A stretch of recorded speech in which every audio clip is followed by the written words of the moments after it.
Alors, ma sœur, tu me contactes en me disant, j'ai demandé à des imams, j'ai demandé à beaucoup de personnes, est-ce que la femme musulmane doit forcément porter le voile? Est-ce que ma fille doit forcément le porter? Alors déjà, sache que en France, vu que tu es française, le port du voile sur l'espace public n'est pas interdit. C'est le port du voile dans l'espace scolaire. Donc ça veut dire l'éducation nationale. C'est le seul endroit où on peut te demander à ta fille de retirer son voile. On peut demander à ta fille ou à toi-même de retirer ton voile si tu travailles pour le service public. En dehors de ça, certaines sociétés peuvent imposer le retrait de tout symbole religieux.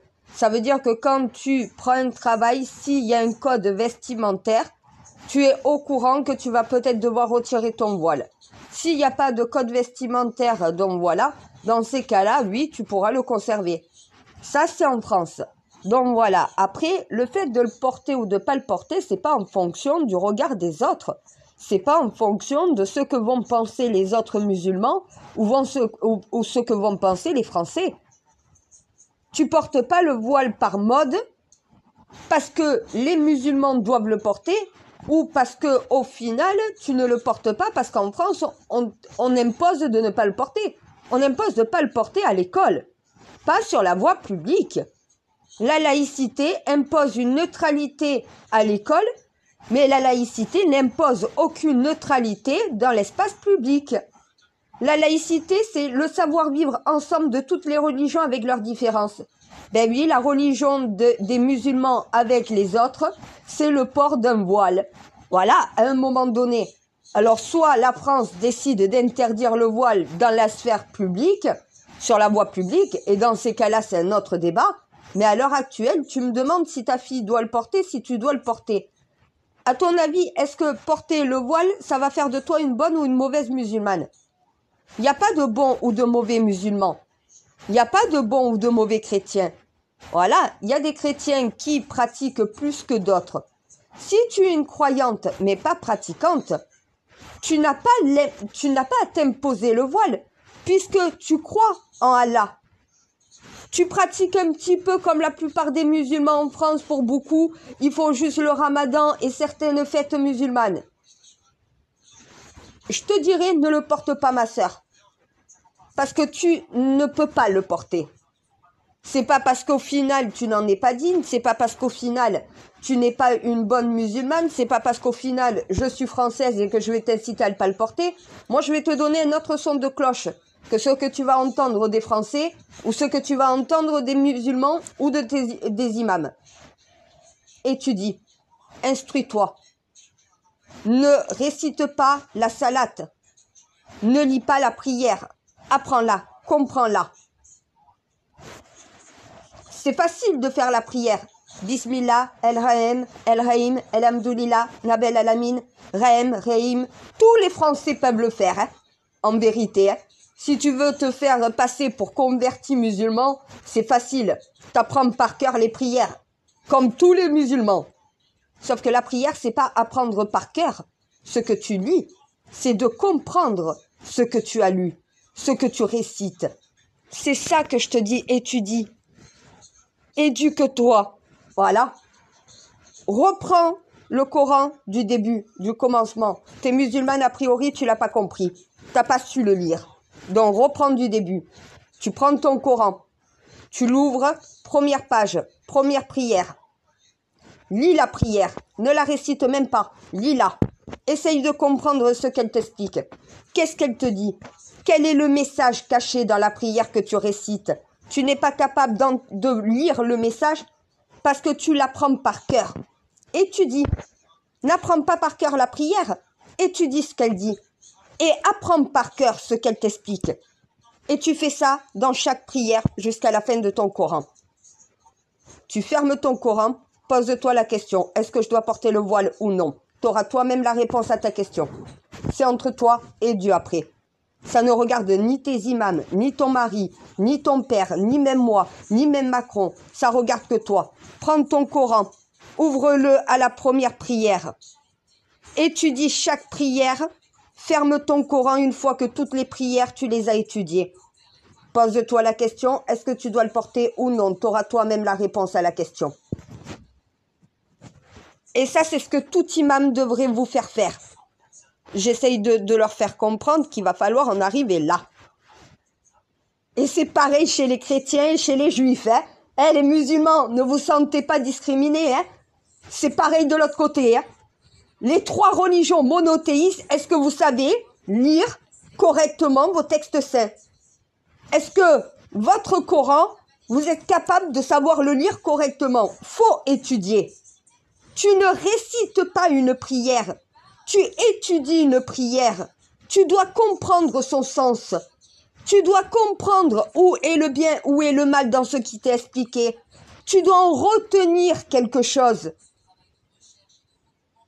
Quand on demande à un musulman qu'est-ce que veut dire cette prière, il est incapable de te dire le fond de la prière.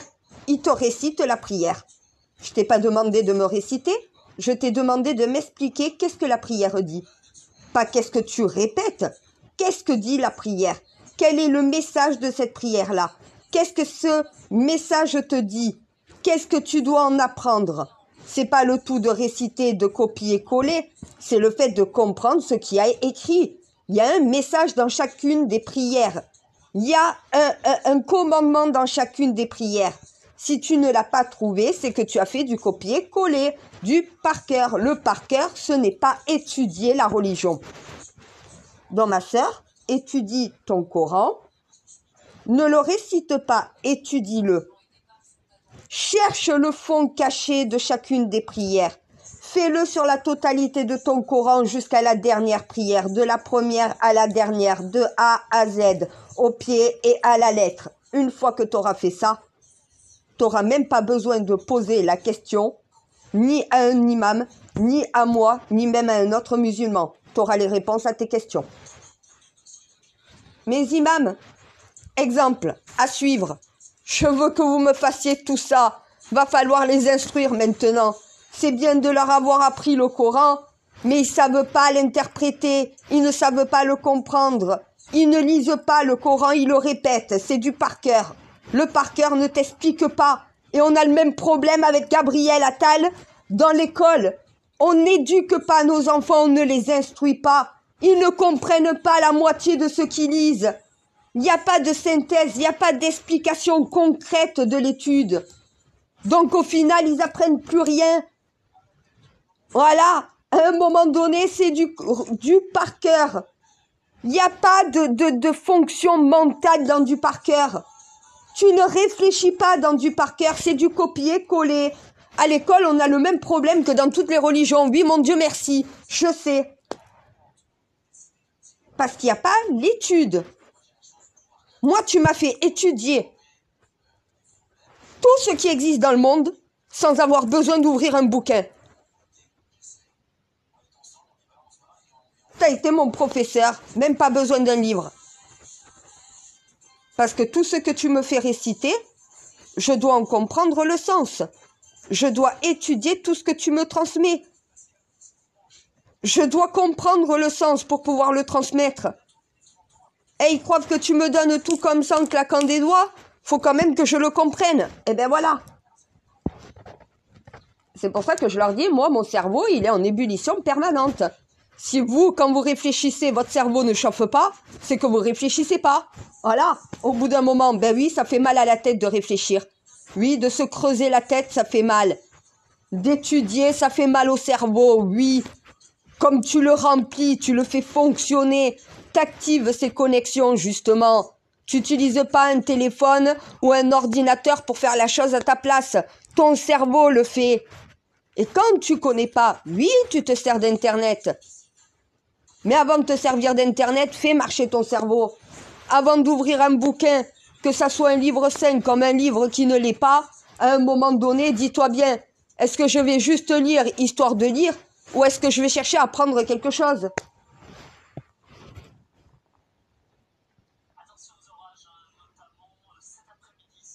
Oui, avec Gabriel Attal, oui, ça a tapé du poing. Ça y est, le message est passé de ce côté-là. Que ça soit le personnel scolaire d'un établissement jusqu'au rectorat, va falloir quand même qu'il y ait une coordination. C'est pas normal que les professeurs et les proviseurs essayent de faire ce qu'ils peuvent et que ça bloque au-dessus. Va falloir changer de méthode dans tout le régime de l'éducation nationale.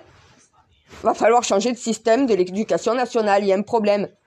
Il y a un problème dans l'administration, dans les procédures, dans les infos qui remontent et dans l'action immédiate, avec tout le monde uni derrière les familles victimes et non pas derrière les familles qui ton fils, il agresse,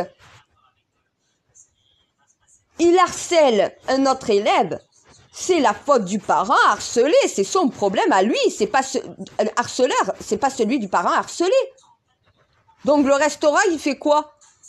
Pourquoi ils n'ont pas envoyé une lettre similaire aux parents de l'élève qui harcèle en disant votre enfant harceleur doit arrêter immédiatement de harceler les élèves de cette école.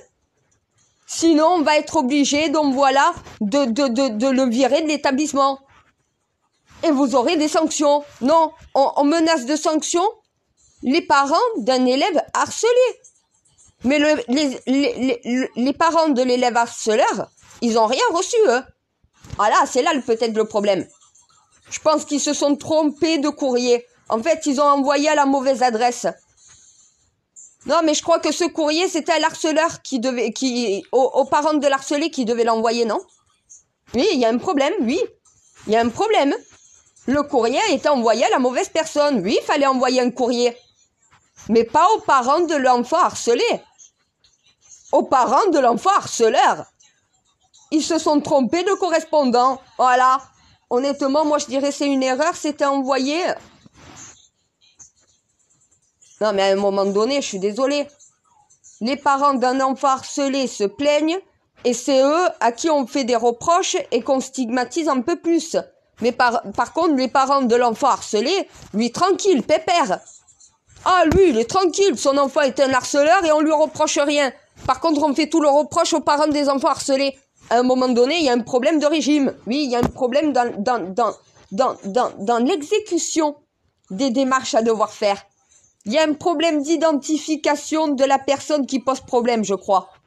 En fait, celui qui va critiquer l'éducation nationale, parce que son enfant n'est pas en sécurité, c'est lui le fauteur de troubles.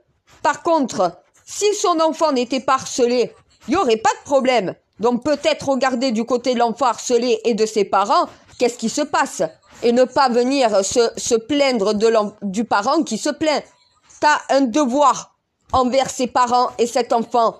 La sécurité. À un moment donné, s'ils te font des reproches parce que leur enfant est en insécurité et rien ne se passe, que l'élève harcelé continue d'harceler et que les parents s'en foutent complètement, à un moment donné, il faut peut-être se dire le correspondant, c'est de l'autre côté. Faut peut-être ne plus envoyer les courriers aux parents des enfants harcelés, mais plutôt à ceux des parents harceleurs. Et là, c'est la logique. Il y a un problème de logique. On a inversé les valeurs. Le rectorat a inversé complètement l'ordre des valeurs. Alors, c'est la victime qui se plaint, qui demande que des mesures soient prises sur qui on tape, mais à un moment donné, le rectorat, si il savait correctement faire respecter l'ordre chez eux, il n'y aurait peut-être pas non plus d'enfants se permettant d'harceler les autres. Et les parents d'enfants harceleurs seraient peut-être remis à leur juste place. Ça serait la méthode logique. Donc oui, il a tapé du poing sur la table, il a mis... Et quand tu dis ça à ton ministre, ah non mais en interne ça a chauffé, hein. Tu me connais, voilà. Non mais tu me connais bien, je sais, c'est pour ça. Ah mais je reste un minimum calme sur mes vidéos en externe, mais en interne, c'est pas le même ton du tout. Ah mais je pense que le gouvernement Macron, quand ça passe en interne et qu'il y a un changement de ton comme ça veut dire action immédiate. Parce qu'ils savent que je peux leur attirer beaucoup de problèmes. Ils ont plutôt intérêt d'obéir là à l'heure actuelle.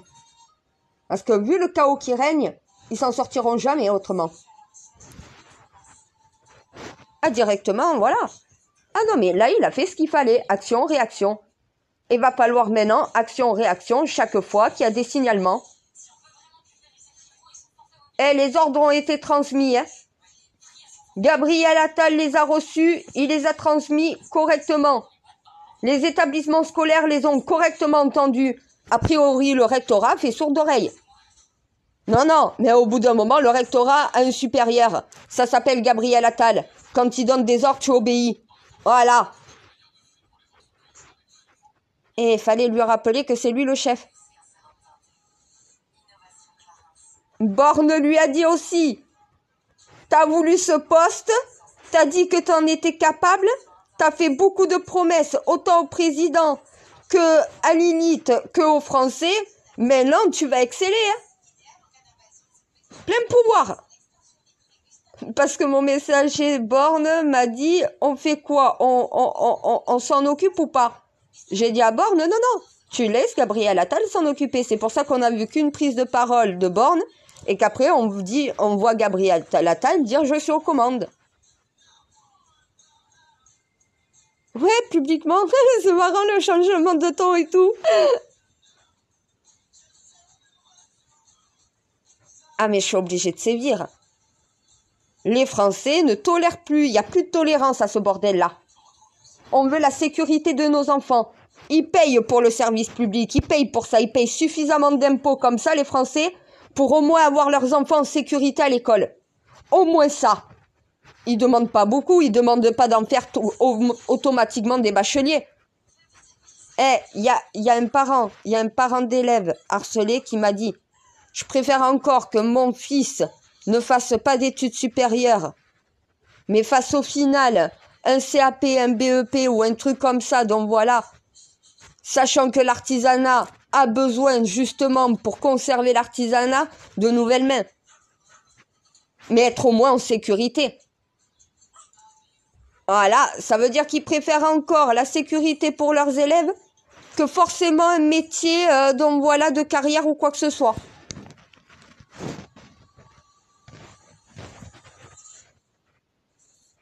Tu te suicides pas parce que tu es devenu menuisier ou maçon. Tu vois ce que je veux dire? Voilà, tu te suicides parce que tu te fais harceler. Les parents préfèrent encore la sécurité et un enfant qui aura peut-être pas un métier dont voilà, il sera peut-être pas banquier, peut-être pas, voilà. Mais en tout cas, il aura un bon métier et il sera en vie. Non, mais on n'est pas obligé de pousser tous les élèves à faire des longues études, hein. Comment tu veux qu'un élève harcelé puisse de toute façon faire de longues études? Il va arrêter ses études parce qu'il est harcelé, justement. Il va foutre sa scolarité en l'air. Et pour la plupart, c'est tous des bons élèves. Juste, ils n'ont pas le physique, donc voilà, de l'emploi. Voilà. Soit ils sont gros, soit ils ont des boutons, soit au final t'es trop grande, soit t'es trop maigre, soit c'est les cheveux, soit c'est les oreilles, soit c'est parce que tu portes un appareil ou des lunettes. Donc voilà, soit tout simplement parce que la personne est jalouse, elle ne sait même pas pourquoi elle est jalouse, mais elle est jalouse. Des fois c'est juste parce que t'es habillé comme ça, parce que t'as un handicap. En fait, tous ceux qui ne sont pas toi te dérangent. Ben, ces enfants, il va falloir leur apprendre que dans la vie, il faut de tout pour faire un monde. Et que tout le monde n'est pas eux. T'es peut-être belle physiquement, mais intérieurement, t'es un véritable poison, ma petite.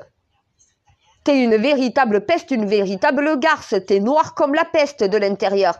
Alors peut-être que t'es mignonne à l'extérieur, mais de l'intérieur, la personne que tu harcèles est plus belle que toi en réalité. Et c'est ça qui dérange ces filles-là. Une fille qui harcèle une autre fille parce qu'elle est moche. Mais cette fille, elle a tellement apporté. Voilà, à un moment donné. Et ça, c'est pas qu'un problème d'enfant, hein. Nous, les adultes, on continue de fonctionner comme ça aussi, des fois. Il y a des adultes qui, de voir une grosse, ah, elle est moche, elle est grosse, voilà. Mais regarde-toi, à un moment donné, tu crois que toi, t'es belle? Tu crois que t'es belle à parler comme ça? Tu crois que de juger l'autre pour ton physique, t'es belle intérieurement? Tu l'es peut-être extérieurement, mais intérieurement, t'as rien de bon. Tu peux ne plus avoir de dents, tu peux avoir la moitié du visage avec une cicatrice. Si intérieurement t'es belle, t'auras tellement plus à apporter que celle qui n'a pas de cicatrice ou qui a toutes ses dents. Hein. C'est ça, non mais ils comprennent pas les gens. La beauté prioritaire, c'est à l'intérieur. Si t'es belle intérieurement et extérieurement, t'as tout pour toi. Voilà, t'as tout pour toi. T'as tout pour toi. T'as la beauté extérieure, mais tu l'as aussi intérieure. Mais quand t'es belle extérieurement, mais qu'à l'intérieur, t'es un verre dans une pomme. Eh, j'ai pris le symbole de la pomme d'Adam. T'es un verre dans une pomme. Eh, le verre, le serpent, c'est la même chose. Hein. T'es un verre dans une pomme. T'es contaminé, ma petite. À un moment donné, regarde-toi dans un miroir. C'est ça, voilà. C'est ça, se regarder dans un miroir. Elle va se regarder dans un miroir, elle va te dire, je suis plus belle que elle. Oui, le reflet. Mais de l'autre côté du reflet, il y a Walou. Il y a la peste. Voilà, il y a la peste et le choléra. Il y a une épidémie en masse de conneries humaines au sommet. Eh bien, c'est ça qu'il y a dans les cours d'école, mon Dieu. Tu crois qu'il y a quoi? Tu crois que l'INSEE, c'était quoi? Cette fille se pensait mieux que l'INSEE, se pensait plus belle que l'INSEE, donc voilà. Et au final, jalouse comme une peste, parce que extérieurement, peut-être qu'elle a plus de richesse, peut-être qu'elle se sent plus belle, peut-être qu'elle a plus d'ego que l'INSEE, mais en tout cas, elle est pourrie de l'intérieur, cette gamine. Et les parents ne voient que l'apparence physique de l'ange. Mais intérieurement, ta fille est un démon, c'est un chétan. Elle est contaminée par le mal. Le mal la ronge de l'intérieur, ta gamine. Pour détester les autres pour ce qu'ils sont, sans même apprendre à les connaître. Hein. C'est ça le pire.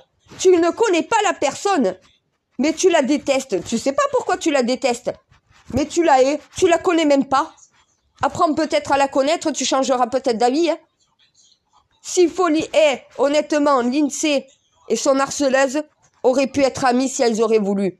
Suffit que l'harceleuse arrête sa jalousie et essaye d'apprendre à connaître la personne qu'elle harcèle avant de la harceler.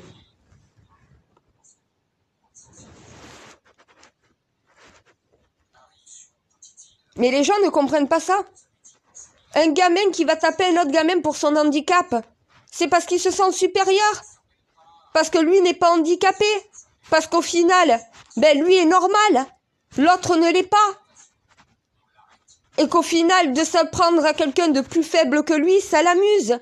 Parce qu'au final, il se sent supérieur. Il se sent puissant. Il se sent plus beau, plus magnifique, plus superbe que celui qu'il a en face de lui, qu'il est en train d'harceler. Mais en vérité, qui se regarde dans un miroir, il se trouve beau. Il se trouve tellement aussi important que ça. C'est de la merde. Il vaut que dalle. Peut-être extérieurement, il a la gueule du bad boy. Peut-être qu'il a plus d'argent. Peut-être qu'il a il a pas de handicap. Peut-être que oui, il est supérieur, il est plus fort. Mais en tout cas, il est faible. D'esprit, il est faible. Il est envahi par le chétan, par le démon.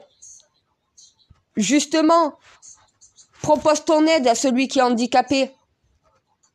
Là, tu seras une bonne personne. Voilà. Eh ben oui. Justement, l'empathie. Je crois qu'il y a des enfants qui sont dénués d'empathie. C'est bien ça. Voilà. Dénués d'empathie. Sont pas capables de se mettre à la place d'un autre. Sont tellement nombrilistes, tournés autour que d'eux-mêmes, qui n'arrivent pas à s'en rendre compte. Et en plus, ça, c'est des enfants qui ont tendance dans leur famille à être capricieux et être surprotégés par les parents. Les parents les voient comme des anges. Ils sont incapables de voir les défauts de leur enfant. C'est dangereux, ça, pour un enfant. Parce que justement, c'est aux parents de dire ça, c'est un défaut. Tu n'as pas à avoir ce comportement-là. Et lui dire comment il doit se comporter correctement. C'est là l'éducation parentale. Quand le parent ne le fait pas, ce n'est pas à l'école de le faire non plus. Parce qu'on dit éducation nationale, mais parce que c'est de l'instruction nationale en réalité. L'éducation, c'est les parents. C'est les parents qui éduquent l'enfant. L'État peut éduquer l'enfant quand au final il y a des placements. Mais il n'éduquera jamais vraiment l'enfant en vérité. À l'école, ils doivent instruire les enfants. L'éducation nationale, ça doit être de l'instruction. Ils doivent pas t'apprendre la différence entre le bien et le mal. C'est à tes parents de te l'apprendre. Ils doivent pas t'apprendre l'hygiène et la propreté. C'est à tes parents de l'apprendre. Ils doivent t'apprendre à être courtois, poli, patient, serviable, respectueux, responsable. Eh ben oui, c'est à tes parents de t'apprendre tout ça, pas à l'école. L'école, c'est instruire, t'apprendre à lire, à compter, à faire marcher ton cerveau, à connaître l'histoire si tu veux voyager dans le monde. Donc voilà, l'histoire-géographie, ça sert à ça. Voilà. Apprendre ce qui s'est passé dans le monde, apprendre l'histoire de notre planète. Peut-être que tu seras pas d'accord avec ce que tu lis. Et peut-être que tu as raison, en vérité. Parce que tous les textes qui nous ont été rapportés, ça a été des écrits de personnes. Chacun raconte à son histoire. Tu peux en rajouter ou tu peux en omettre des informations dedans.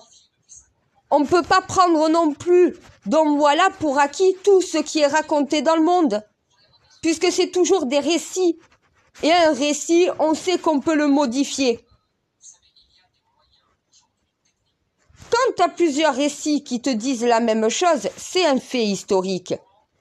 Quand t'en trouves qu'un seul, non. C'est peut-être l'imagination aussi dans le récit de l'auteur. C'est pour ça qu'à un moment donné, en histoire, surtout, là où tu ne peux pas nier l'histoire, c'est dans les faits historiques qui sont prouvés. Quand c'est prouvé, c'est prouvé. Il y a suffisamment eu d'études pour dire ça a existé et ça s'est passé comme ça. Dans le doute, tu peux émettre que des suppositions, aucune certitude.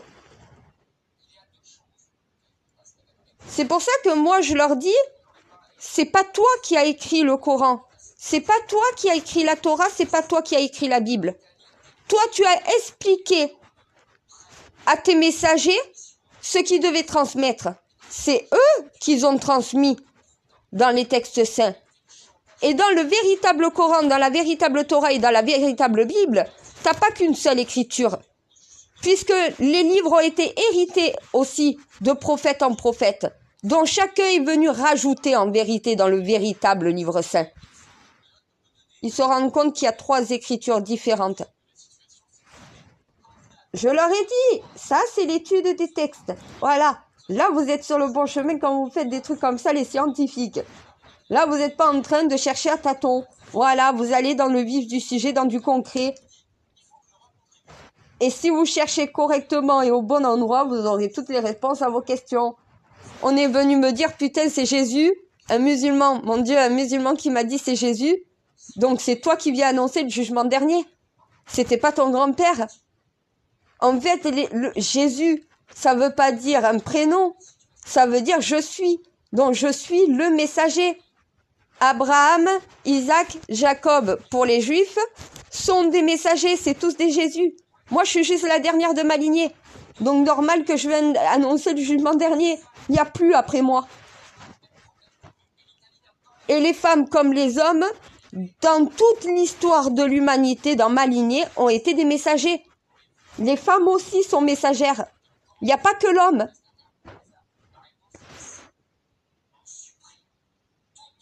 Ben oui, mon Dieu, mais il faut tout leur expliquer. Et de la manière la plus claire et la plus limpide possible. Non, mais on vient quand même me demander, mon Dieu, si la sœur me demande si elle et sa fille doivent porter le foulard. Mais c'est pas à moi de leur dire oui ou non. C'est à elle de savoir, à toi d'étudier, de rechercher, et tu auras la réponse à ta question. C'est pas un imam, c'est pas son mari, c'est pas qui que ce soit. Le port du voile, Ça demande une exigence au quotidien. Ça demande une implication totale dans la foi. Ça demande une pratique rigoriste. Si t'es pas prête à ça, non, ne le porte pas. Mais c'est en étudiant le Coran que tu sauras ou pas. Oui, je sais que là, tous les imams de la planète doivent être fiers de moi. Parce que là, franchement, je peux pas apprendre mieux à leurs filles, à leurs femmes, à leurs sœurs, comment être une véritable croyante et pratiquante dans la religion. Tu reprends ton Coran du début jusqu'à la fin, prière par prière. Ne fais pas du par cœur. Instruis-toi, éduque-toi, cherche le savoir caché dans ce que tu es en train de lire. Fais ça sur la totalité de ton Coran. Ferme ton Coran, pose-toi la question, est-ce que je dois porter le foulard ou non? Tous les musulmans me diront, putain, c'est vrai, t'as raison en fait. Il n'y a que comme ça qu'une femme musulmane comprend ce que c'est le voile ou pas. Et les Français ne peuvent pas comprendre ça. Ils ne sont pas musulmans, voilà. Les Français pas musulmans ne peuvent pas le comprendre. Et ils m'ont dit, mais toi, t'es pas normal. T'es musulmane, t'es juive, t'es chrétienne, t'es bouddhiste, t'es protestante, t'es orthodoxe, t'es une Wicca, t'es une chamane. Et il m'a dit, au final, toi, c'est comment tu fais à gérer toutes ces religions? Mais parce que je suis connectée à toi, sinon je deviendrais complètement folle. C'est toi qui remets de l'ordre dans tout ça. C'est ce que j'essaye de leur faire comprendre. Toute seule, je pourrais pas, je craquerais complètement, mon cerveau ne tiendrait pas. Mon cerveau de simple humaine ne pourrait pas tenir sans ma connexion avec toi. Tu peux pas avoir autant de données dans l'esprit si je les partage pas avec toi. Voilà, c'est partagé. Voilà, on va dire que tu me donnes la charge nécessaire pour accomplir ma mission à chaque fois.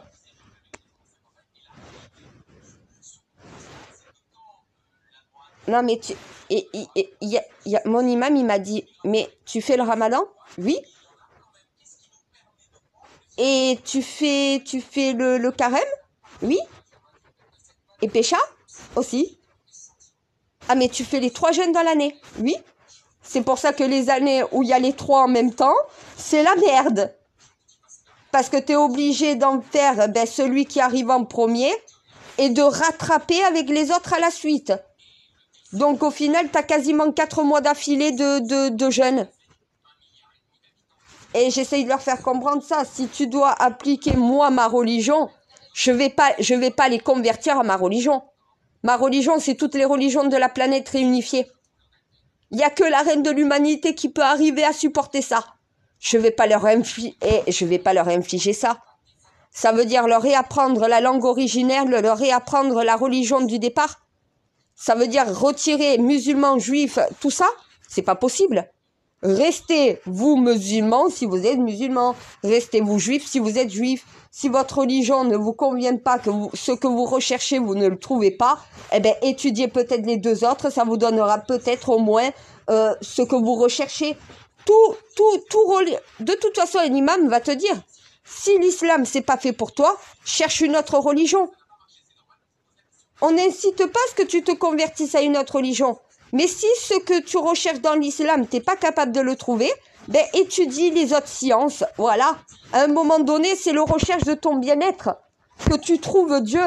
Si tu n'y arrives pas à trouver Dieu par l'islam, eh ben essaye de trouver Dieu par autre chose.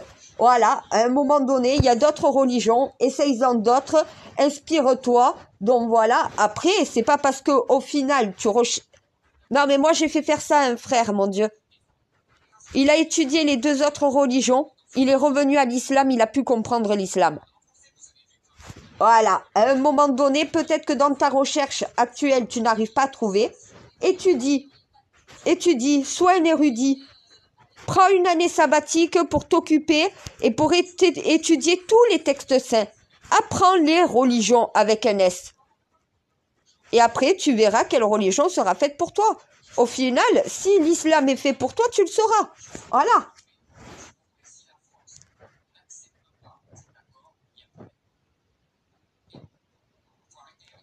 Et les athées ne sont pas obligés de croire en Dieu. Oui, les athées m'ont demandé, et nous? Vous croyez en un avenir meilleur? Vous croyez en l'univers? Vous croyez en la magie de la science et de la nature? Si la réponse est oui, vous êtes des croyants. Vous n'avez pas le nom d'Allah, vous n'avez pas le nom de Yahvé, vous n'avez pas le mot Dieu, vous n'utilisez pas ce terme-là, mais vous croyez. Tant que vous croyez et que vous servez Dieu parce que vous croyez aux mêmes choses qu'il croit, vous êtes des croyants. Il n'y a pas de non-croyants sur Terre, en vérité. Il y a des croyants qui croient en des choses différentes. Tu crois au Big Bang. Le Big Bang, c'est qui? Et c'est toi, et voilà. Donc au bout d'un moment, tu crois au Big Bang, c'est comme si tu croyais en Dieu, en vérité. Ils n'en ont pas conscience. Les athées n'existent pas. C'est ceux qui ont voulu supprimer juste le mot Dieu pour croire en quelque chose de différent. Mais le quelque chose de différent est issu de toute ta création. Voilà. Donc au final, les non-croyants sont tout de même des croyants. Ils sont pas obligés de te servir en tant que fidèle dans la religion, s'ils te servent en tant que fidèle en tant qu'humain. Qu'ils soient fidèles à l'humanité, ils te seront fidèles. Qu'ils soient humains sur terre et ils te serviront. Même s'ils t'honorent pas en t'appelant Allah ou en t'appelant Dieu ou en t'appelant Yahvé. Ils servent ton destin. Ils servent la destinée. Ils servent ce que tu as créé pour nous. Ils sont pas dans la religion. Ils sont dans l'humanité. Enfants de Dieu, enfants de la terre. Je suis la meilleure pour ça. Je crois que t'as raison, mon Dieu. J'aime pas les compliments comme ça, mais c'est vrai que moi, j'ai ta méthode. J'utilise uniquement ta méthode. Eh ben, comment tu fais avec moi? Je fais pareil avec eux. Après, j'utilise moi mon langage, pas le tien. Ah non, mais là, ils comprendront rien. Là, c'est comme parler. Elle va jusqu'au bout de ta pensée. Non. Au cul d'un babouin.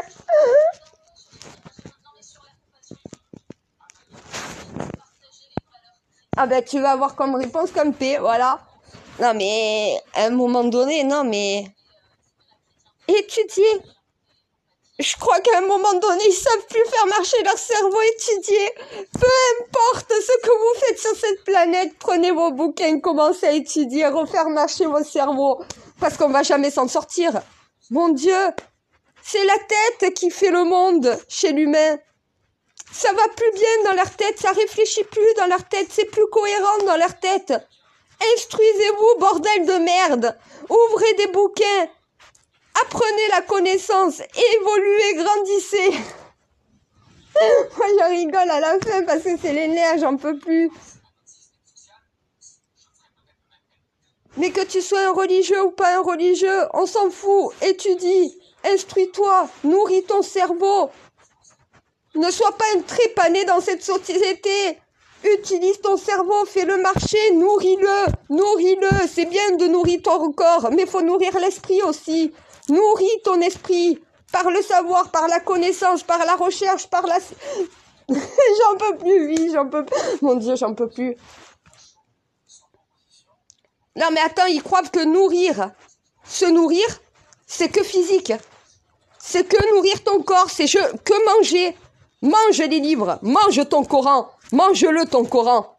Déguste-le ton Coran. Tu fais tout le menu du Coran, voilà. Et pareil pour la Bible et la Torah. Pareil pour tous les bouquins du monde. Nourrissez-vous-en. Dévorez-les. Étudiez-les, comprenez ce qui est écrit. Arrêtez juste de lire et de répéter, de retenir, de faire du par cœur. Faites marcher vos cerveaux, faut les faire fonctionner maintenant.